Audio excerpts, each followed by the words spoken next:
Namaste, brothers and sisters.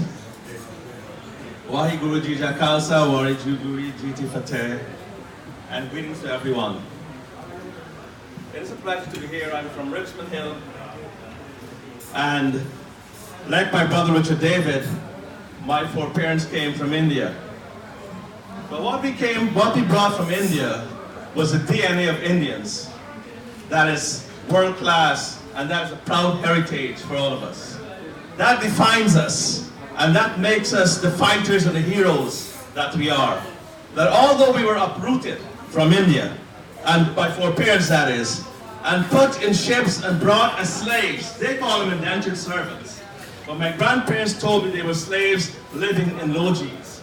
And why I give you that history is because the DNA that we brought helped us to achieve independence in Guyana, Trinidad, Malaysia, Sri Lanka.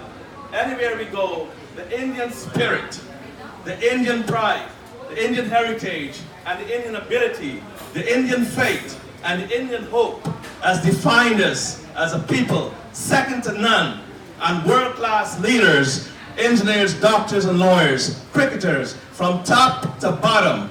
There is nothing that an Indian cannot do, and that is as proud heritage as we can get the world over. So I want to give you a warm round of applause for being of that heritage and for taking your culture all around the world and for standing up and making sure it has become institutionalized globally.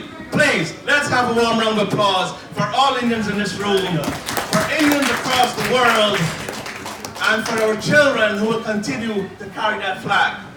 Now, what I learned as an Indian is what Gandhi said, that you must be the change you want to see in the world. And in 2004, there was a senator, Sir of Maltese, who said he wanted to profile us, people who are dark-skinned like us. No, we should be legally profiled. That is, we should be second-class citizens. And I ran against him and almost defeated him. But we will never be equal unless we continue to fight and unless we get a stake in politics. And we will stand together and fight. And then in 2014, they tried to get rid of me. I was the first Indian to be elected a district leader. There was one before me, Taj Rajkumar, but he was selected. You have to be elected. And then they got rid of me there again. My brother Saluji, how are you? Let's give a warm round of applause to this brother, Sat Sri Akal. He's been standing for Indians. He's been making sure he puts us on the map and writes about all of us. We have labor unions here. We have people like Leela Marij. Stand up, please, Leela. Give her a warm round of applause.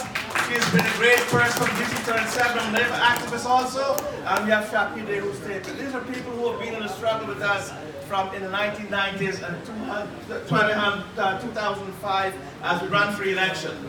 Brothers and sisters, we have to make it happen. Everyone is going to come to this podium and tell you it's a shame that there's no Indian or South Asian elected to federal, state, or city government. That is something you've got to change. That is something that cannot happen in America. That is not leadership. That is not democracy. We are as good as anybody else. We are not second-class citizens. Brothers and sisters, let's resolve here tonight that we can take a proper state in American politics and in social and in economic structures of this country.